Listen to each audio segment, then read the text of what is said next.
Good morning, students.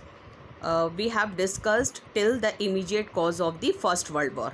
Now, when the war was started, the immediate cause was the Sarajevo crisis. I have told you that Austria-Hungary attacked on Serbia, Russia came to help Serbia, and Germany came to help Austria, and the First World War broke out. Now, here when the war begins, here very few things are there in your syllabus. यहाँ पर only these lines are important. I have written it here. देखो, all the 5 powers Austria, Germany, Russia, France and Britain who joined in the hostilities on the claims of fulfilling their obligations made it a world war. यानी कि ये जो powers हैं, ये जो कि hostilities में आई, जो एक दूसरे से दुश्मनी में आई और अपनी पावर्स को लेकर के, अपने ऑब्लिगेशंस को लेकर के जिन्होंने क्लेम किया. ऑब्लिगेशन क्यों? क्योंकि they have signed the treaty, they have signed, the Austria, Hungary, Germany, they have signed the treaty कि in case of any help we will, in the case of any war we will come to help you. तो अपने obligations पूरी करने की आड़ में इन्होंने इस वॉर को वर्ल्ड वॉर बना दिया. ठीक है, ये आपके सिलेबस में ऐसा नहीं है. अभी तक जो हम लोगों ने पढ़ा उसमें इम्पॉर्टेंट है कि विच 2 armed camps were form during the first world war. एक जैसे ये इम्पॉर्टेंट है. दूसरा है what was the immediate cause of the first world war, what were the causes of the first world war. ये सारी चीज़ें इंपॉर्टेंट हैं आपके सिलेबस के लिए. जैसे ये आ जाएगा, मान लो how the armament race led to the first world war, 3 number का question. How the militant nationalism led to the first world war. ये क्वेश्चन इंपॉर्टेंट है अभी तक जो हम लोगों ने पढ़े. What was the immediate cause of the first world war, तो आपको साराजेवो क्राइसिस के बारे में लिखना पड़ेगा. ये एक आपकी जनरल नॉलेज के लिए एक बताया गया है कि Austria, Germany, Russia, France and Britain who joined in the hostility on the claim of fulfilling their obligation, they have made it a first world war. अब हमारा जो नेक्स्ट क्वेश्चन जो इम्पोर्टेंट है वो आपका आता है why America joined the world war 1. इसको वेस्टर्न फ्रंट आप ऐसे याद कर सकते हो. आपकी बुक में 2 पॉइंट्स आर रिटन कि वेस्टर्न फ्रंट और ईस्टर्न फ्रंट. इसका मतलब हुआ कि जब वॉर चल रही थी तो वेस्टर्न फ्रंट में क्या हो रहा था और ईस्टर्न फ्रंट में क्या हो रहा था, यानी कि ईस्ट यूरोप में क्या हो रहा था, वेस्ट साइड में क्या हो रहा था. तो यहाँ पर वेस्टर्न फ्रंट में आप अमेरिका का इंसिडेंट ही केवल लिख सकते हो. Otherwise this will not come कि during the war what was happened in the western front या ईस्टर्न फ्रंट, या ईस्टर्न फ्रंट में क्या हुआ था या वेस्टर्न फ्रंट. ये क्वेश्चन नहीं आता. आपका क्वेश्चन आएगा कि why America join into the world war 1. तो ये अगर बाई चांस कहीं आपको ड्यूरिंग द वॉर के बारे में लिखना पड़े तो यही वाली जो चीज़ें हैं this will come under the western front also. ये सेम इंसिडेंट आप लिख दोगे. ठीक है. अब यहाँ पर one thing is important to notate कि during the war the Germany launch a submarine warfare against the Britain. इस टाइम पे Germany has introduce the submarine. Germany ने पहली उस टाइम पनडुब्बी बनाई थी, सबमरीन बनाई थी. They called there under sea boats as U boat and those were known as U boats. तो व्हाट हैपेंड कि one day a British ship was sailing from New York to Liverpool, यानी from New York to Liverpool, America से England जा रहा था one of the British ship. तो British flag was there on that ship.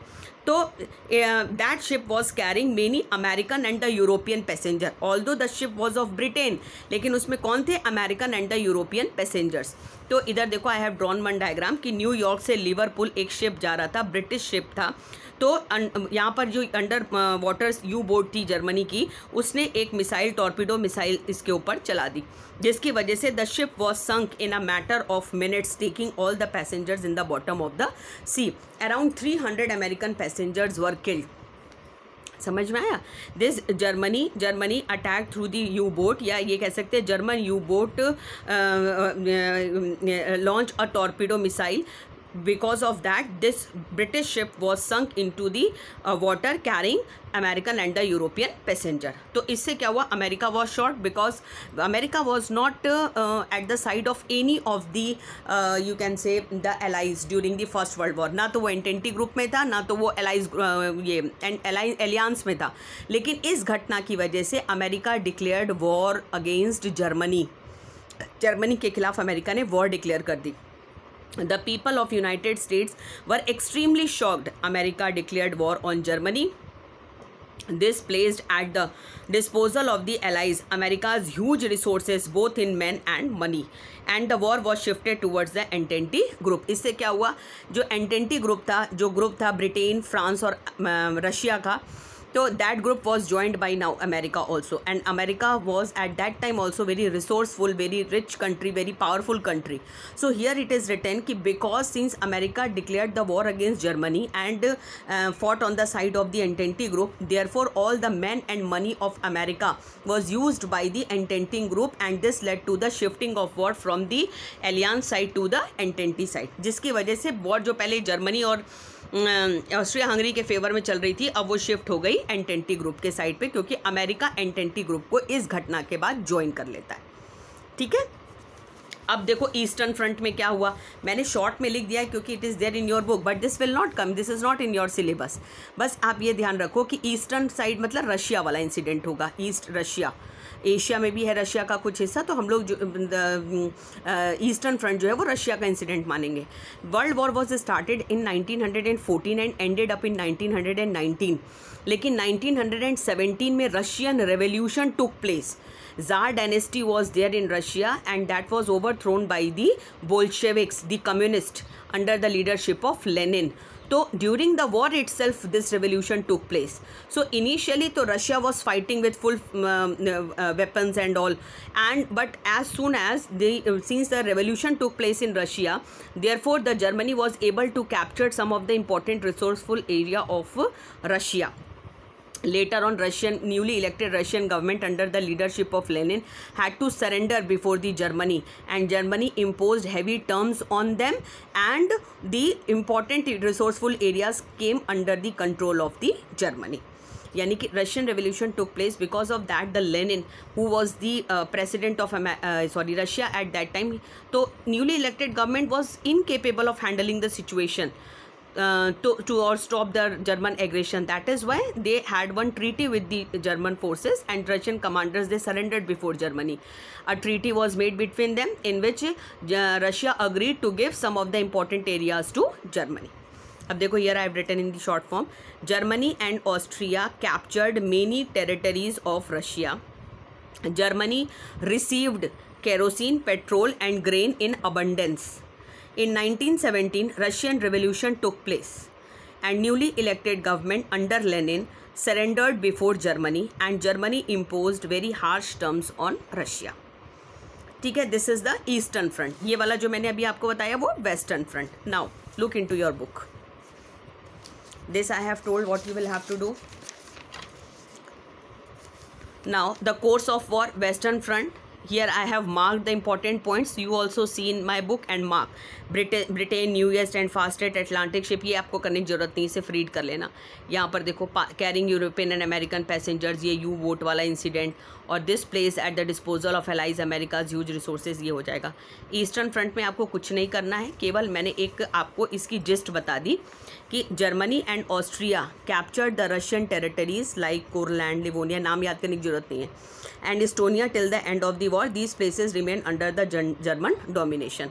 ये भी आपको पढ़ने की ज़रूरत नहीं है. वैसे आप जानते हो कि Khilafat movement was started by Mohammad Ali and Shaukat Ali in India to restore the position of sultan of Turkey, who was deposed by the Britishers during First world war. ये आपने पहले ही पढ़ चुके हो आप नेशनल मूवमेंट में, तो वही वाली बात आप यहाँ लिख सकते हो कि फर्स्ट वर्ल्ड वॉर में Britain captured Turkey and depots Sultan of Turkey and seized all of his powers, and this led to the end of the caliphate system in Turkey. ये इतनी बात भी आप इसमें लिख सकते हो अगर कहीं ज़रूरत पड़ी लिखने की, तो ऐसे इसके ऊपर कोई क्वेश्चन आया नहीं अभी तक. ये ट्रीटी आपके सिलेबस में नहीं है. वॉर एंड्स, ये भी आपको ये है कि finally as I have told you the Entente group they won the war, and the Germany was surrounded by the allied forces मतलब Britain, France and American forces. तो Kaiser William, who was the emperor of Germany, he fled away to Netherlands. ठीक है, and this was when Germany surrendered, this led to the end of the First World War. अब यहाँ पर जो सबसे ये this also will not come in your exam. ये भी आपको बस पता है कि एंटेंटी ग्रुप जीता था, ब्रिटेन, फ्रांस एंड रशिया ये जीता था, और जर्मनी, ऑस्ट्रिया हंगरी और इटली जिस साइड में थे, इटली तो बाद में वो अपना साइड चेंज कर लिया था, लेकिन टर्की, ऑस्ट्रिया हंगरी, जर्मनी जिस साइड में थे वो हारा था. अब आ जाते हैं यहाँ पर ये जो सबसे इम्पॉर्टेंट है आपके लिए, ट्रीटी ऑफ वर्सेल्स. जब व्हेन जर्मनी सरेंडर्ड, तो all the allies they met for the treaty, in the France, Hall of Mirrors in France, that was in the Versailles. That is why this treaty was known as Treaty of Versailles.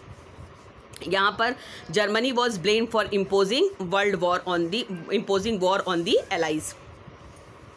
The person who played important role in this was Lloyd George, President Woodrow Wilson of United States, Mr. Clemenceau, and French Premier V. Orlando of Italy. They played a very important role. You just read the name again and again, you will be able to learn. ठीक है, तो एक जब war ख़त्म हो गई तो 1919 में फ्रांस में वर्सेल्स में हॉल ऑफ मिरर्स में one treaty was signed in which Germany was blamed and very harsh condition was imposed on Germany.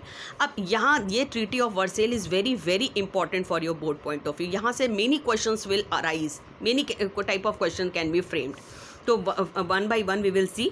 अब देखो, I have mark, you marked also the point that I have marked in the book. War indemnity, युद्ध का हर जाना, war indemnity. The treaty declared Germany guilty of aggression. She had to pay a very heavy sum estimated $33 billion as war indemnity to allies. तो यहाँ पर आपको ये बात याद रखनी है कि जर्मनी हैड टू पे $33 billion टू एलाइज. जर्मनी को $33 billion पे करने के लिए कहा गया. दूसरा, Rhine valley area, this was a very resourceful areas, बहुत कोल माइंस थी यहाँ पर. It was under the control of Germany. तो उसको बोला गया जर्मनी को कि the area of Rhine valley was to be demilitarize, वहाँ से जर्मन फोर्सेज हट जाएं. And Germany could not make any construction in the Rhine valley area. Fortification means any other construction. Germany could not made any of the fortification either on the left bank of the Rhine or on the right bank. मतलब राइन valley area के आसपास Germany will not make any fortification, कोई construction Germany नहीं करा सकती. दूसरा, the Rhine valley was to be occupied by the allied troops for 15 years. और बोल दिया गया कि now the Rhine valley will be occupied by the allied forces for 15 years. 15 साल के लिए राइन वैली जो है एलाइड फोर्सेस के कब्जे में आ जाएगा, यानी कि राइन वैली एरिया भी जर्मनी से ले लिया गया.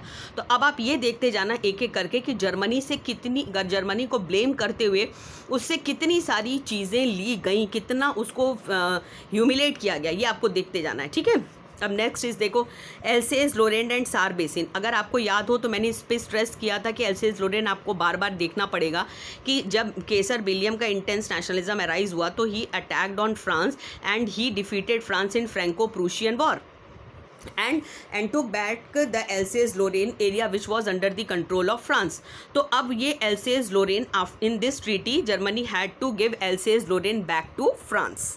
The France for instance छोड़ देना, France got back Alsace-Lorraine, ये मार्क कर लेना जैसे मैंने मार्क किया है. The France got back Alsace-Lorraine which she had lost in the Franco-Prussian War. फिर to compensate France for the deliberate destruction of her coal mines by the Germans in 1918, she was given full ownership of the rich coal mines in the Saar Basin for a period of 15 years. अब जितना France को इतने दिन तक Saar basin area which was rich in the coal mines and all, तो to compensate that, इतने साल तक it was under the control of Germany, तो फ्रांस को नुकसान हुआ. तो इस नुकसान को कंपनसेट करने के लिए Saar basin area again which was under the control of Germany, तो ये ऐलान किया गया कि Saar basin area should be given to France for a period of 15 years. 15 साल के लिए सार बेसिन. तो यहाँ आपको 2 पॉइंट मिलते हैं. Alsace Lorraine was given back to France and to compensate the losses bore by the French, France was given the full ownership of rich coal mines in the Saar Basin area for 15 years. ठीक है. अब Schleswig, this was the place which was under the control of Denmark. Denmark also was there on the side of the Germany only. So Schleswig was one of the place which was under the control of Denmark. So it was told that plebiscite या public voting will be conducted in Schleswig. तो जब Schleswig में public voting हुई, plebiscite conduct कराया गया, तो half part the northern zone voted for incorporation in Denmark. Northern Schleswig जो था उसने कहा कि we will remain with Denmark, और जो central zone थे it was voted for the Germany. तो Schleswig का fate भी जो है ट्रीटी ऑफ वर्सेल्स से डिसाइड किया गया।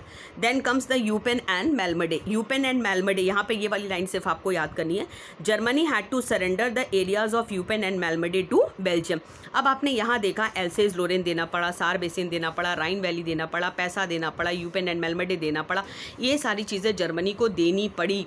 ये कंडीशन जर्मनी के ऊपर बहुत हार्श थी, इसी वजह से इसका ही बदला लेने के लिए हिटलर राइज किया था फर्स्ट वर्ल्ड वॉर के बाद।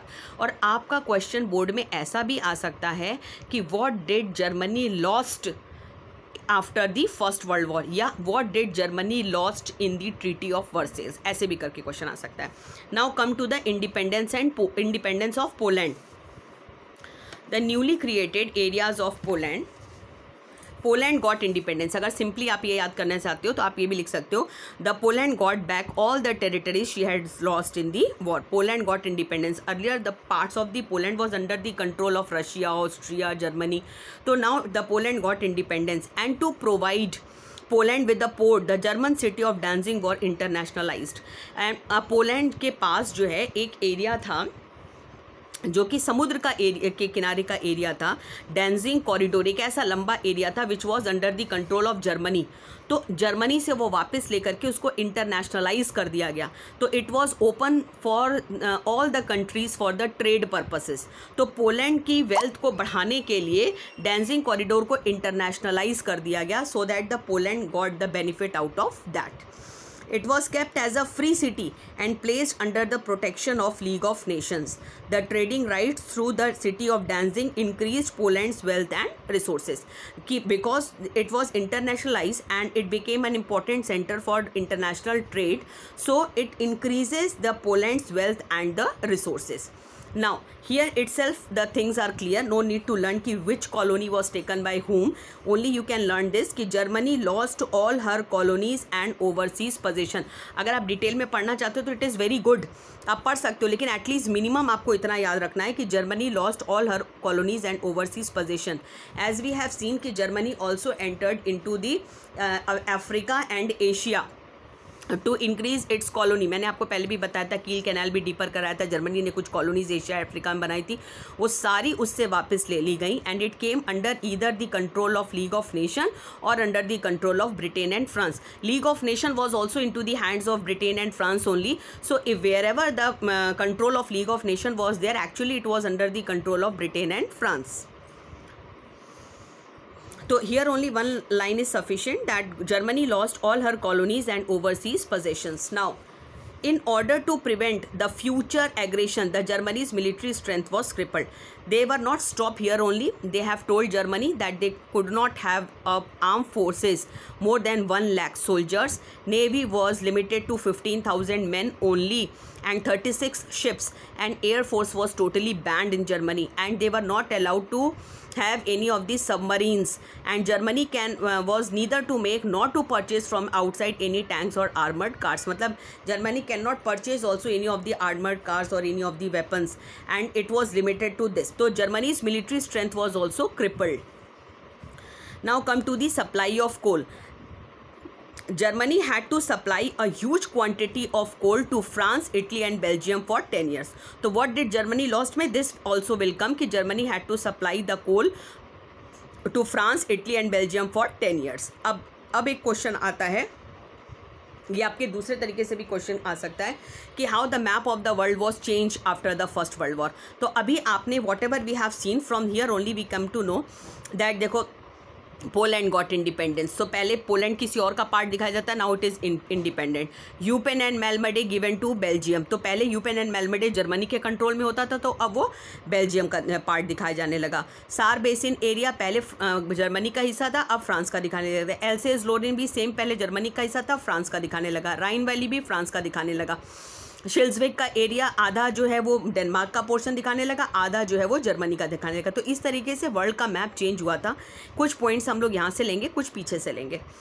अभी I will show you the complete independence of Belgium, which new countries were form if this type of question will come. तो देखो the independence of Belgium, Belgium got independence, Poland got independence, Czechoslovakia, ये 3 नाम आपको याद करने ही करने। उसके बाद देखो द सर्बिया ऑब्टेन्ड, जैसे मैंने आपको बताया था Serbia wanted to acquire the nearby areas to make a pan Slav empire, तो यहाँ उसकी डिज़ायर फुलफिल हो गई। सर्बिया, क्योंकि सर्बिया जीतने वाले के साइड में था, तो Serbia obtained Slavonic states of Slovenia, Bosnia, Croatia, Herzegovina, और इन सब को मिला करके एक बड़ा स्लैवोनिक स्टेट बन गया जिसका नाम हुआ Yugoslavia with Belgrade at its capital. तो यहाँ पर you have got that Belgium, Poland, Czechoslovakia, Yugoslavia, these countries were formed.